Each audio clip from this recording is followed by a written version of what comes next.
Hello everyone. In this episode, we are going to discuss about the India judicial appointment process. Recently, Mr. P. Wilson, who is a Rajya Sabha MP from the DMK party, introduced a private member bill to amend the Indian constitution in order to change the judicial appointment process. Article 124 of the constitution deals with the appointment of the Supreme Court judges who are basically appointed by the President of India after consulting the CGI as said by the Collegium system. We will come to that. Whereas the Article 117 on the other hand provides the judges of High Court shall be appointed by the President after the consultation of the CGI of the Supreme Court and CGI of the High Court plus the governor of the concerned state. On prima facie, it seems very simple, but that is not the case. Now, let us understand and deep dive in the process of appointment process and understand the nitty-gritty of this appointment, judicial appointment. When we trace the evolution of the India's judicial system, especially the Supreme Court of India, we are going to discuss here. It has witnessed a paradigm shift from the passive judiciary of 1950s to the world's most powerful judiciary in the present time. From Keshwanand Bharti case in 1973 to the PIL like Hussain Khatun case and the executive intervention, for example, in Vineet Narayan case, and later on finally even questioned the validity of the parliamentary legislation that was NJAC in 2015. Perhaps no other judiciary in the world has evolved such a way the way Indian judiciary has. But what makes even more powerful the Supreme Court of India and unique in its character is all about the appointment process itself, the judges' appointment process. This appointment process is done via Collegium system.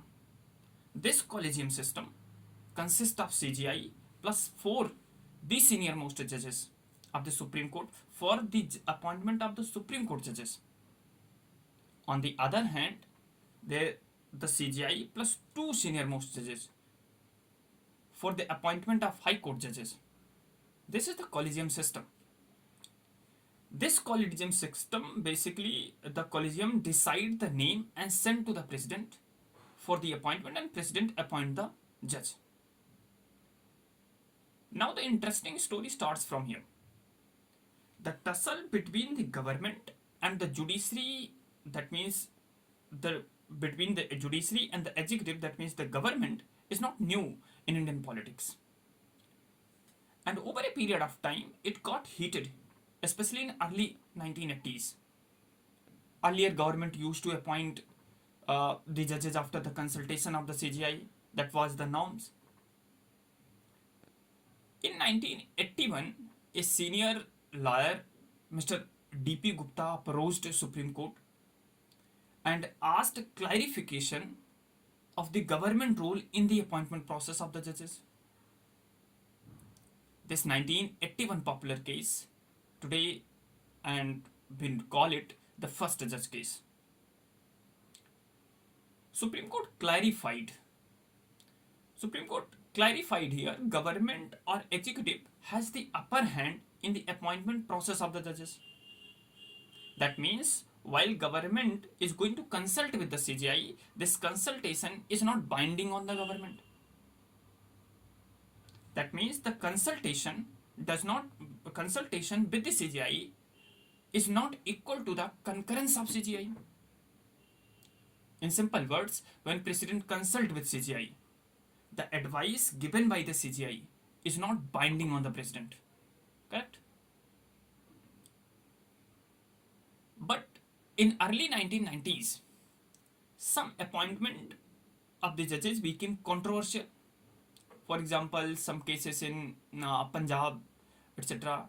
and the coalition government also has a lot of discrepancies in appointment process. So the advocate the advocate on record association filed a petition and start questioning the government appointment. And later the famous case of the advocates on record association in 1993, we call it the second judge case, uh, came into limelight. Supreme Court in the second judge case in 1993 delivered the landmark judgment and laid down the foundation of India's collegium system. It overruled the previous judgment of the first judge case and argued that now the consultation with CGI means the concurrence of CGI. That means whenever the name will be suggested or the advice given by the CGI, that advice, that consultation is binding on the government. Later on, in third judge case, the Supreme Court reiterated the same idea of the second judge case. The concurrence equal to consultation, consultation equal to concurrence, and laid down a well-established structure of the collegium system and defined the membership criteria that today we have the CGI plus 4 senior most judges for the Supreme Court and CGI plus 2 judges, senior most judges for the High Court.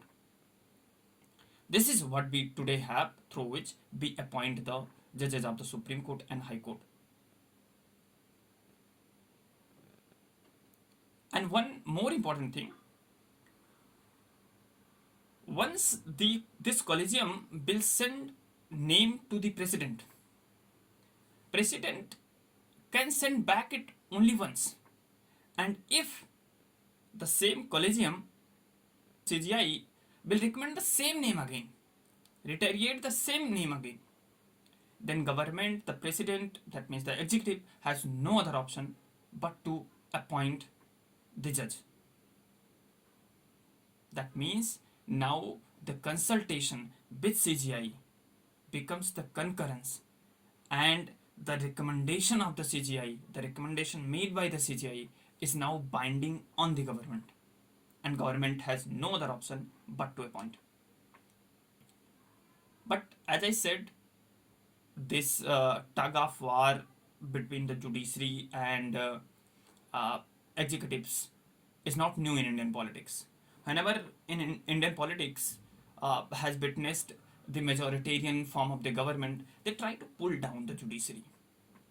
Be it the government of Madam Indira Gandhi overriding the seniority of the judges, or the current regime, you will see the uproar in the cabinet ministers, etc.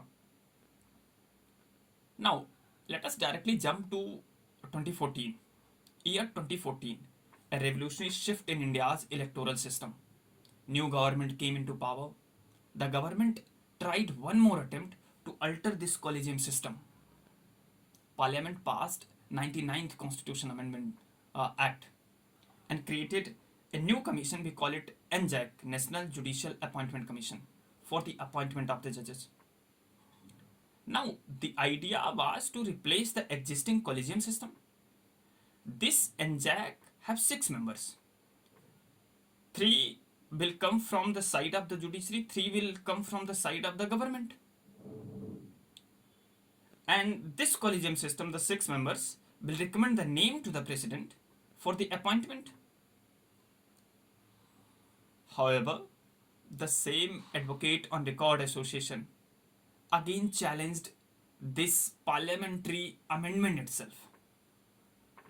Matter went to court, and what Supreme Court did this time, it struck down the entire NJAC legislation made by the parliament by citing the independence of the judiciary.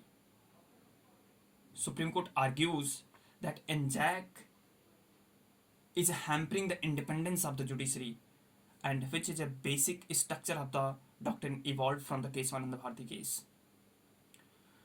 So it means we have today a collegium system for the appointment of Supreme Court and the High Court judges. But does it mean this collegium system is a perfect and immune from any defect? Perhaps not. The reason number one, it lacks transparency and accountability mechanism in appointment process and gives an opportunity of the closed door entry. You have heard this famous term in media houses, debates, Uncle Just syndrome. The allegation against India judiciary is nepotism, favoritism, favoring the kith and kin. Uh, this allegation has been made by the public at large as well. The second reason, India judicial system lacks or has the diversity deficit. Less than 15% female representation in the apex court especially, and less than 10% representation of the backward classes SC ST.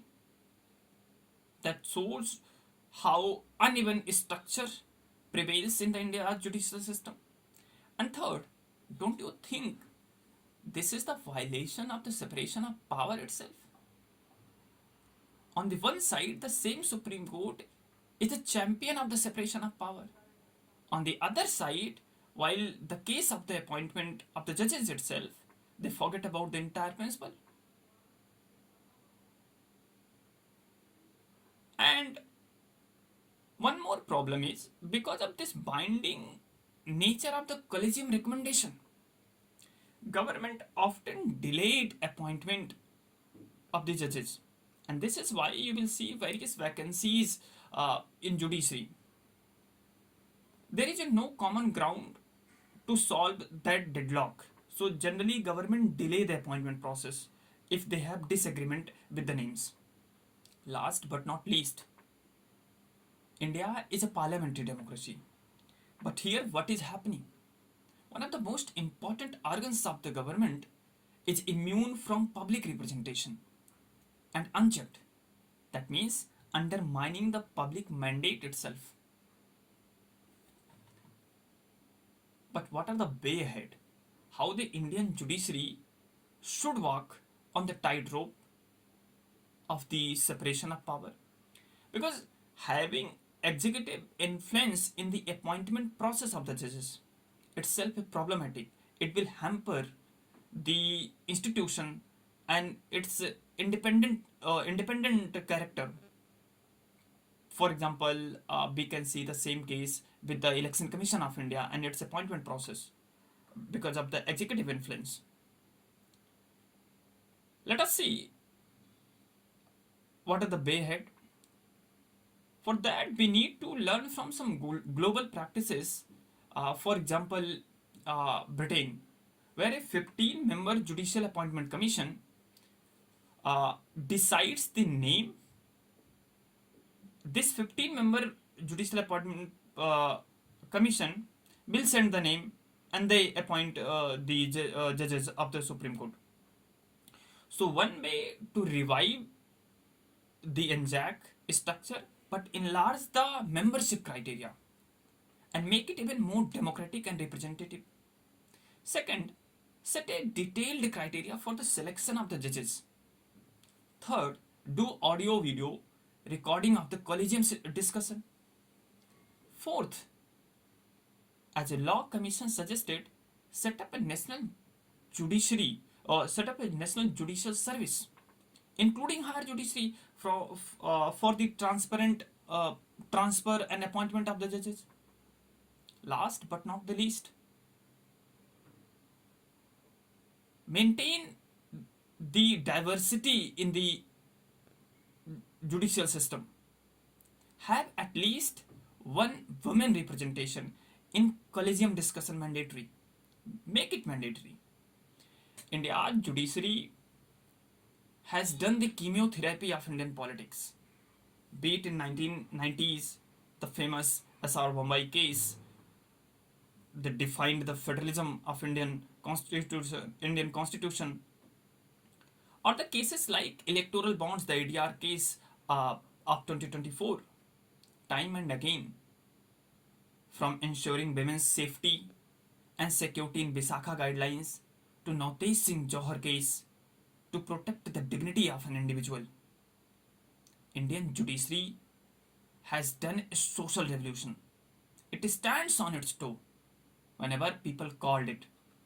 The Supreme Court is the true custodian of Indian Constitution. It has evolved over a period of time from the Supreme Court of India to Supreme Court of Indians. But its legitimacy must rest on openness, have the transparency, maintain the public trust. Because in any democratic system, for example, the, the Indian democratic system, it is important to ensure accountability and have enough mechanism to check and balances as well, so that one organ is not left unchecked. And it is the court responsibility as well to maintain that transparency and accountability and the people's trust that has been developed over a period of time. Thank you.